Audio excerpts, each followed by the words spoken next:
Welcome to the Definitely Uncertain podcast. I'm Darren Rockman. This week, we're starting our best of series, a look back at some of the best podcasts that we've recorded over the last couple of years. And this week, we're going to go back and have a look at Bitcoin, a podcast that we recorded over a year ago with Michael Sonnenshein of Grayscale. And in light of all the things that have happened in this crypto market and the Bitcoin market, it's really worth going back and having to listen to what he said. So enjoy, everybody. This is the Definitely Uncertain podcast, brought to you by Goldrock Capital. Each week, we look at how high net worth families can improve their lives, decisions, and investments in a deeply uncertain world. We always aim to provide practical information, even if we can't offer specific investment advice.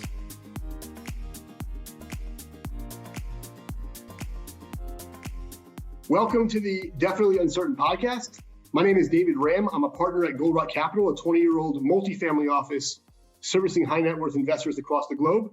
With me today is Michael Sonnenshein, the CEO of Grayscale Investments, a multi-billion dollar investment company exclusively focused on digital currency. Welcome, Michael. Thank you so much for having me. Great to be here. Fantastic. So the main topic that we're going to talk about today is going to be Bitcoin and its increasing acceptance as an asset class. But perhaps to begin, for our audience, you could briefly introduce yourself, introduce the company a little bit. Love to hear about as well your personal entrepreneurial story as well. That'd be very interesting to hear. Happy to do so. So again, Michael Sonnenshein, CEO now of Grayscale Investments, was recently brought into the role from managing director of the firm. Grayscale Investments is a New York-based digital currency asset management business. We manage today about $25 billion spread across a family of 10 investment products. Personally, I have had a career in traditional financial services, did my kind of tour of duty, if you will, at a couple of different bulge bracket banks, and then had the fortunate pleasure of meeting our founder, Barry Silbert, in early 2014.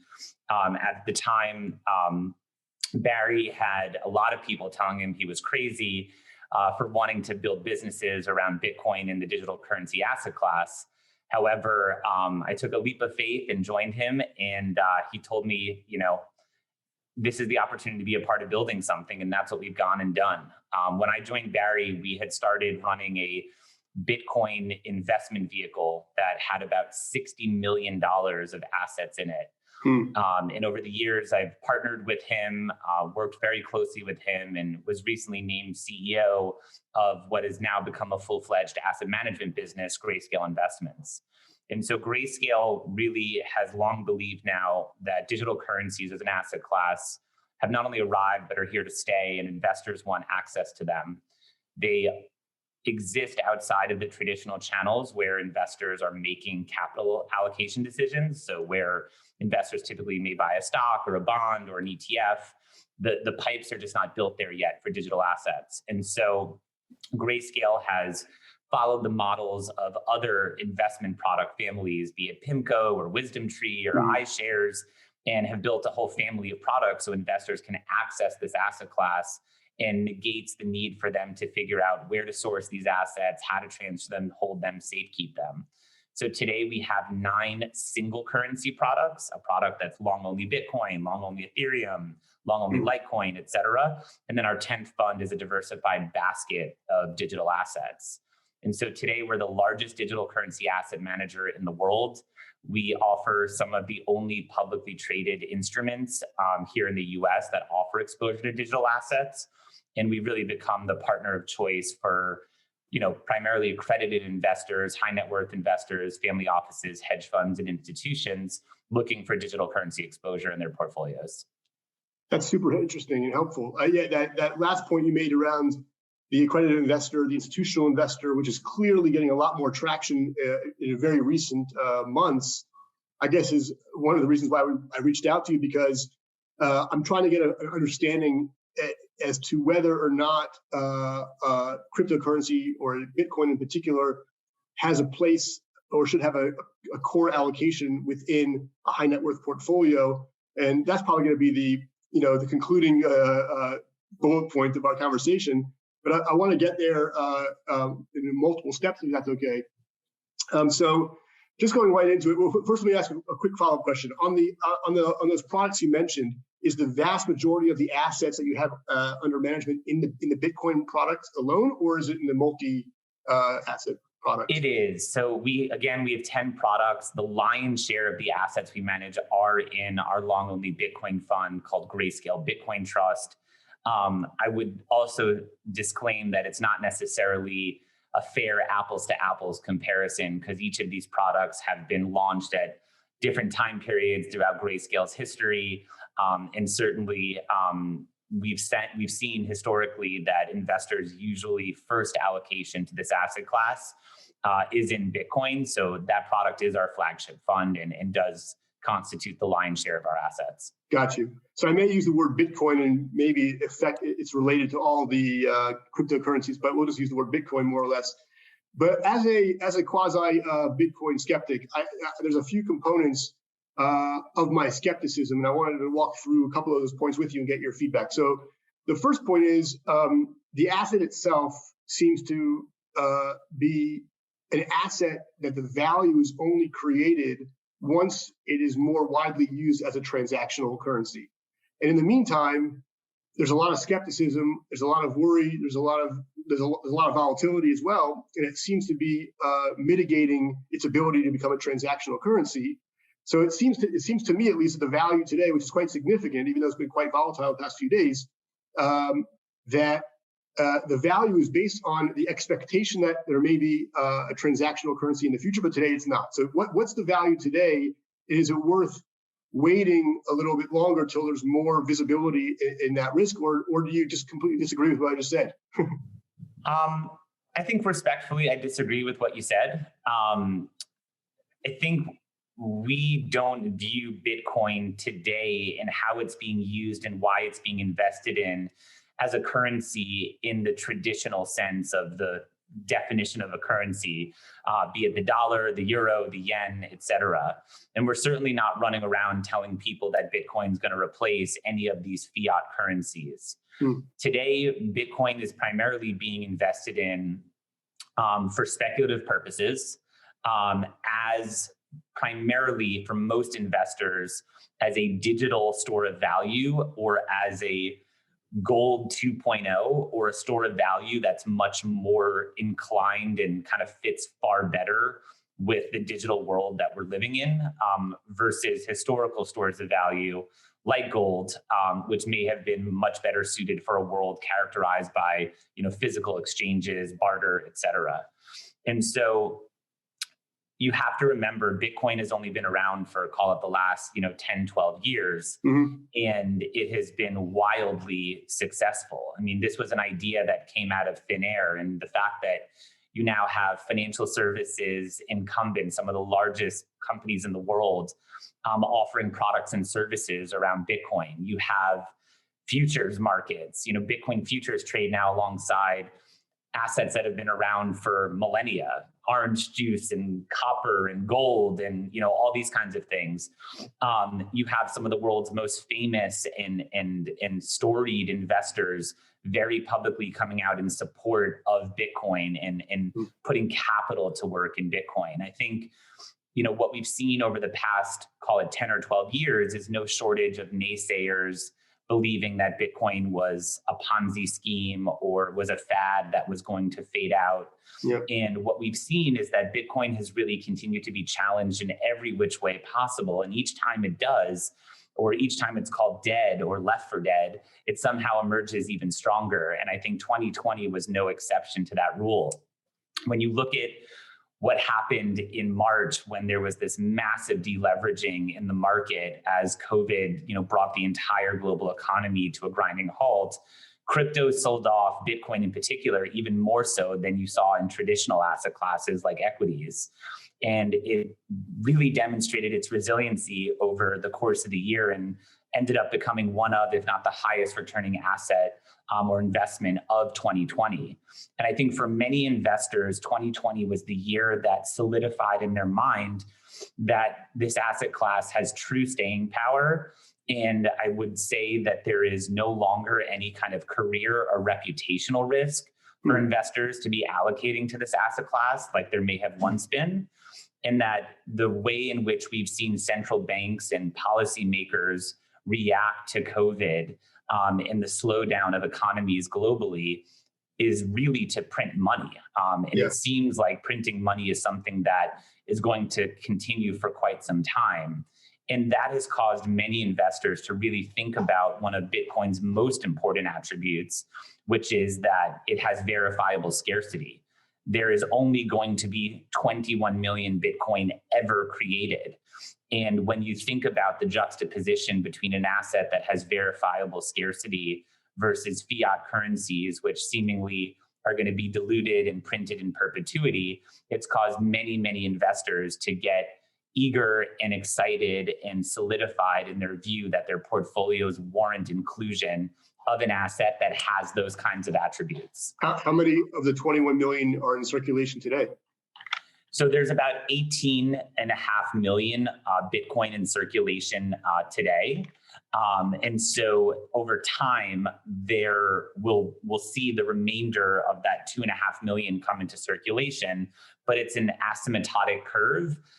So the supply rate of Bitcoin is very known and very predictable. And so we can model out, how many Bitcoin will be in circulation a year from now, 10 years from now, 50 years from now. But ultimately, it will take another 120 years, right? Right around the year 2140, we can very predictably model out that the 21 millionth Bitcoin will be created. And so what you have, David, I think is one of the most interesting supply demand dynamics at play that create price discovery. And what you see in the market is an asset that has known, predictable, and verifiably scarce supply.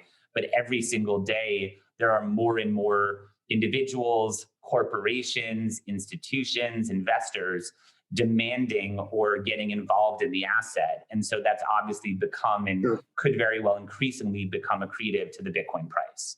That's interesting because obviously, like every market, supply and demand drives price. But when you all of a sudden have major market players entering the market in 2020, whether it's because of the printing from the Fed or otherwise, or fear of the U.S. dollar, or just frankly a natural progression of the acceptance of the asset, and when you have a very limited amount of increase of that asset because you just mentioned the scarcity aspect of it, I guess by definition the price is going to go up. No matter what you do, the price is probably going to go up for a little while. But just to make sure I understand the answer regarding the utility, because one of the pushbacks always against Bitcoin is it's a scarcity, it's digital. We live in a different world today than we used to live in 4,000 years ago when gold was the currency. I get it. Sure. But at the same time, the reason why gold or the reason why other assets, oil, other commodities have a fundamental value is because there's utility to those assets. Sure. So beyond a transactional potential, what is the utility of a digital currency?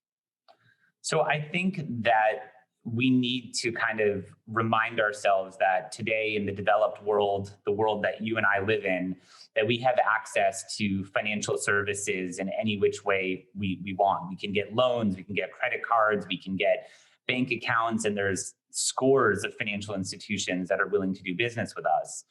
But half the world's adult population doesn't have access to financial services. No bank accounts, no lending, no financing of a business or entrepreneurship, et cetera. And so we believe that one of the killer use cases for Bitcoin and digital currencies broadly is actually financial inclusion, that it can ultimately become a transactional currency, particularly because a lot of the geographies where these individuals live, their fiat currencies are either being inflated out of existence or somehow being manipulated, in which case they're eager to own anything other than their fiat currency in their local, local geography. And so it's going to take some time for that realization to bear fruit or actually, be a realized use case for Bitcoin. But today, the utility, the use case for Bitcoin is primarily as a digital store of value, as a digital version of gold. What we're focused on is really the fact that we are on the precipice of seeing about $68 trillion of wealth pass from older generations, baby boomers and older generations, down to millennials and Gen Z over about the next 25 years.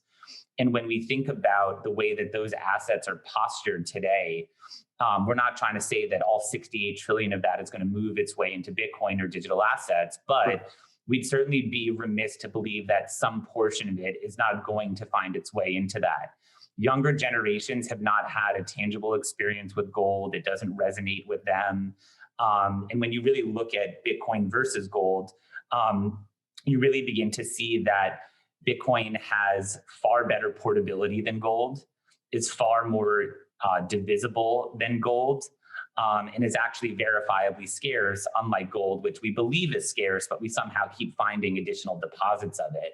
And so as you kind of start comparing and contrasting the two assets, not to mention what we touched on before, which is, something like Bitcoin, which can be sent anywhere in the world, seamlessly and virtually for free, you found yourself an asset which very quickly begins to outshine gold. And so what we're seeing, quite frankly, is a rotation out of historical stores of value like gold and into assets like Bitcoin. Right. And I think a lot of that's evidenced not just through the incredible capital inflows that we've seen at Grayscale into our products, not to mention the acceleration of the Bitcoin price, but seeing that at the same time where over the last quarter of 2020, gold investment products saw some of the largest outflows they've ever had on record.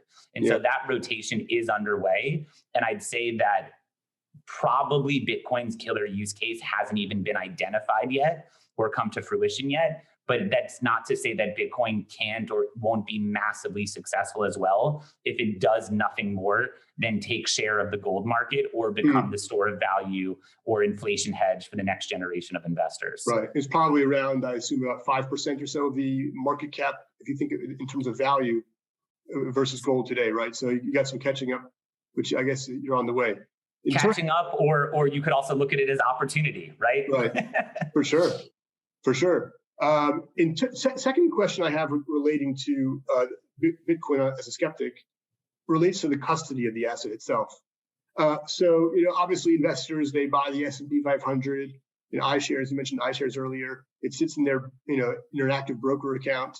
There's insurance around it. There's trust around it. How does someone get comfortable around the actual custody of Bitcoin as an asset class, as an asset, and especially when a lot of institutions seemingly currently won't hold it in one's account. If you open up a Goldman Sachs account, you can't own Bitcoin in your Goldman Sachs account. So that's exactly right. So I would say, as I mentioned, digital assets like Bitcoin, the pipes and the rails that govern the transactions and the movement of those assets don't yet speak to the incumbent systems that we have where investors are allocating to, stocks and bonds and ETFs and mutual funds, et cetera, which is probably should be interpreted as why Bitcoin actually is a great opportunity, right? Because a lot of those bridges have not been built yet. And so today there is no shortage of really reputable exchanges and companies where investors can buy and sell digital currency directly, and those companies will hold it on behalf of them as an individual investor. We've now seen the likes of even companies like PayPal and Square, offering, the ability for investors to do that. Yeah.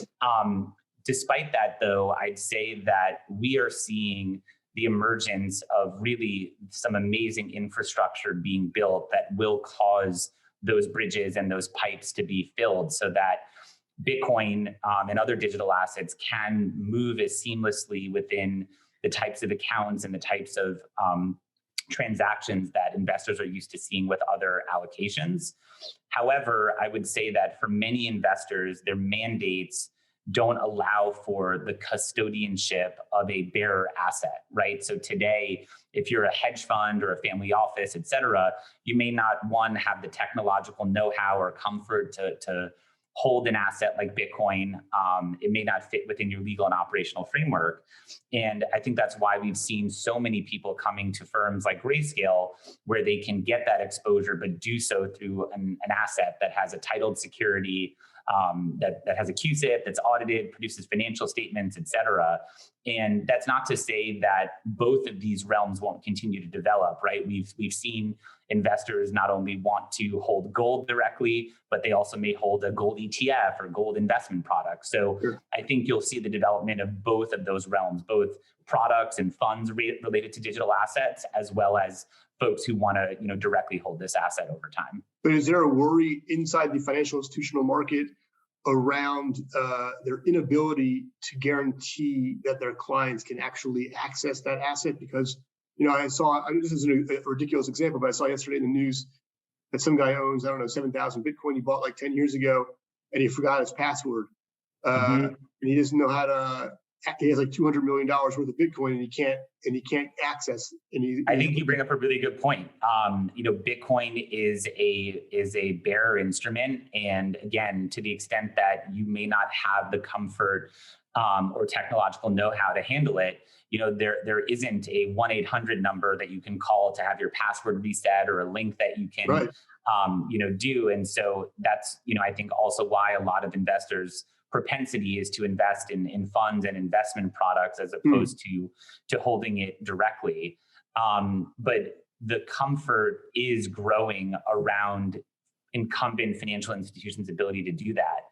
Just thinking through the fact that Bitcoin is shown to the 8th decimal place, many of these financial institutions' accounting systems don't even go out that many decimal places, right? They don't have APIs that speak to digital currency exchanges yet.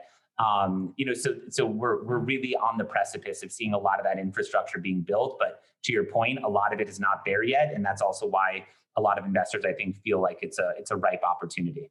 Interesting. Third, it relates to regulation. I'm an American, I'm an Israeli, whatever. But in terms of the currency, the fiat currency related to that, there's a lot of value the country, the government itself, has in ensuring they can wield power through their fiat currencies, be it global trade, be it foreign policy, et cetera.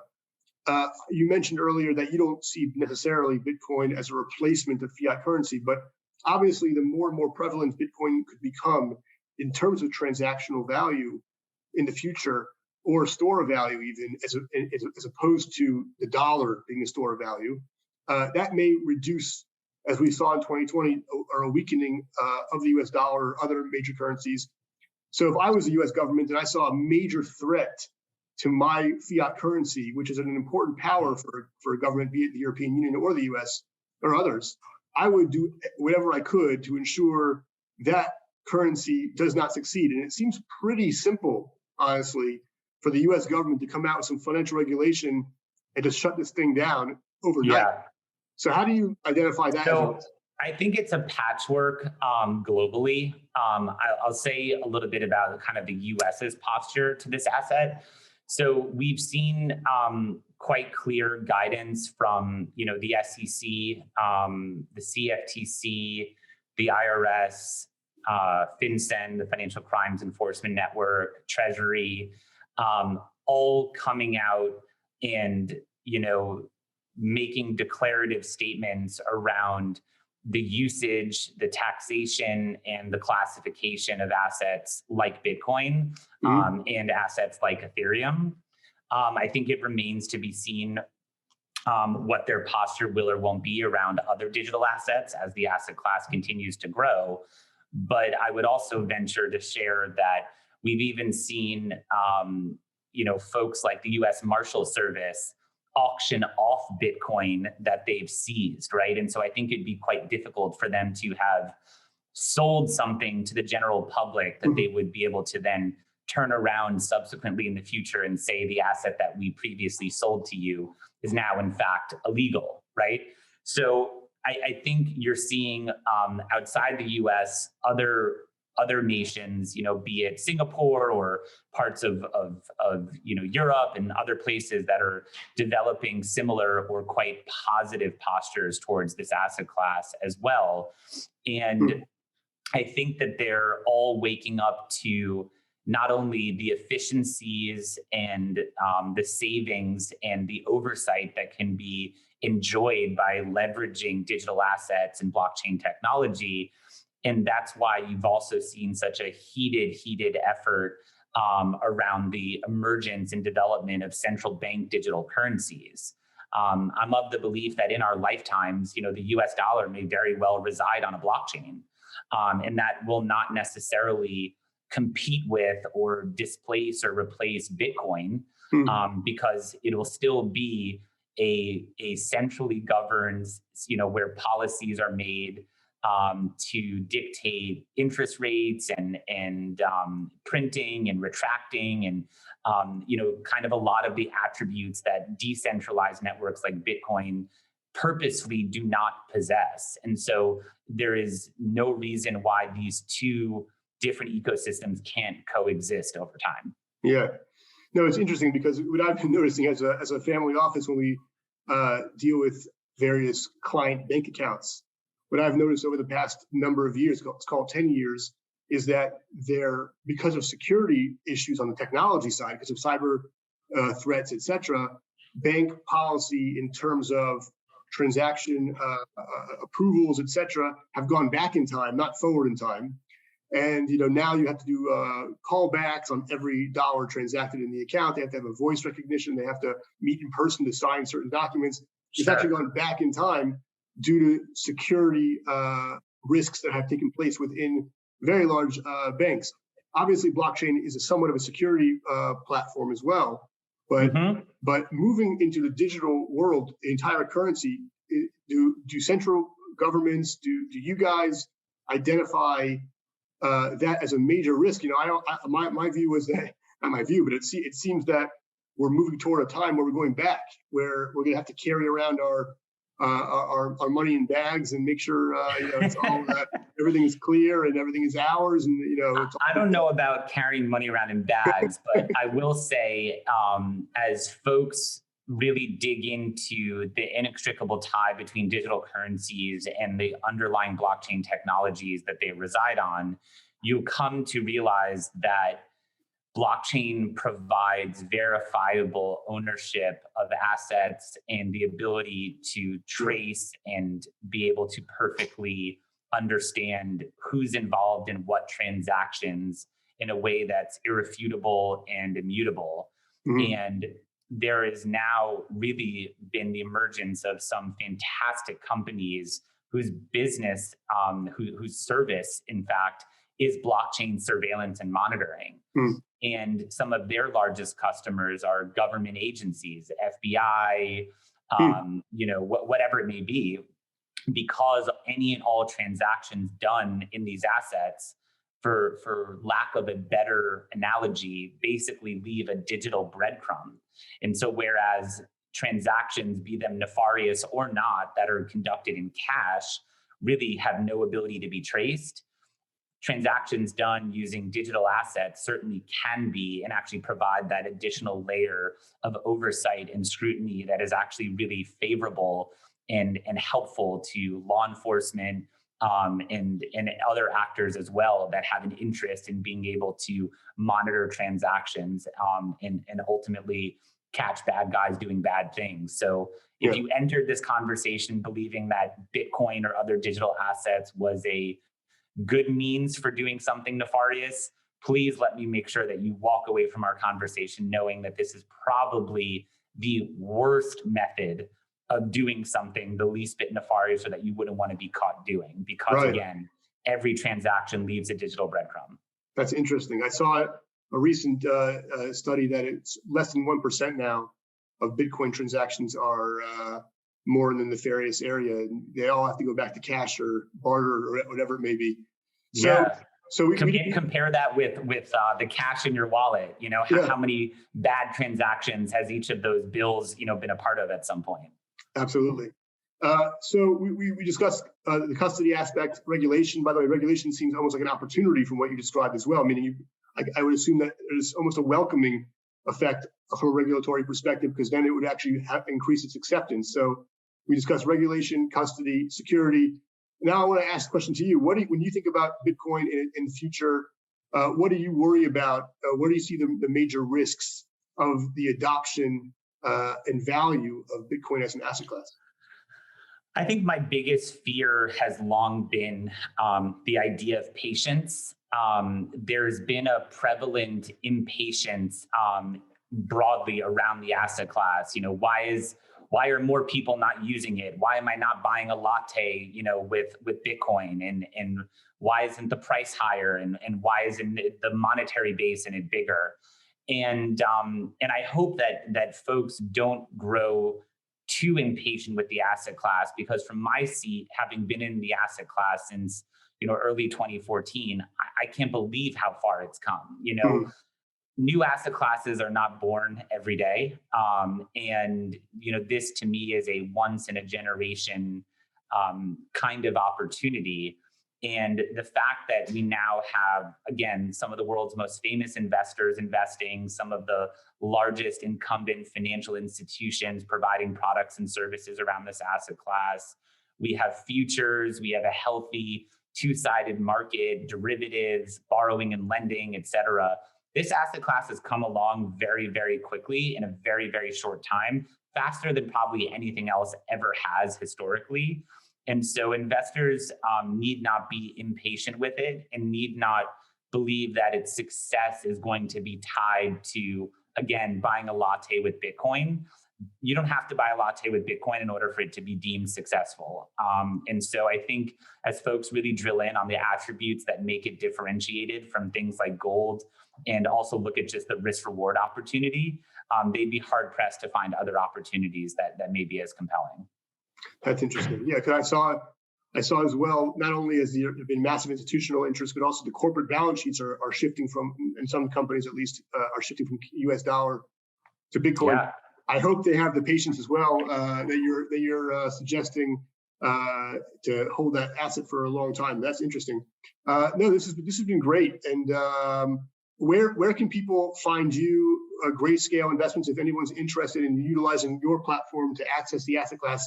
What would be the best way to do that? Yeah, certainly happy to engage with any and everyone and be a resource to the community. If you visit our website, grayscale.co, we have a wealth of resources, a library of primers on digital assets, portfolio construction with digital assets, et cetera.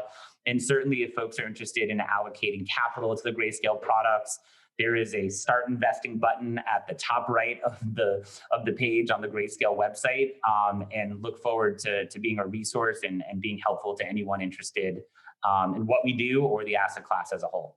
That's great. Well, Michael, thank you so much for joining. This has been super interesting. And thank you all for listening to the Definitely Uncertain podcast by Goldrock Capital. Thank you so much, Michael. Thanks, David. Take care. Take care.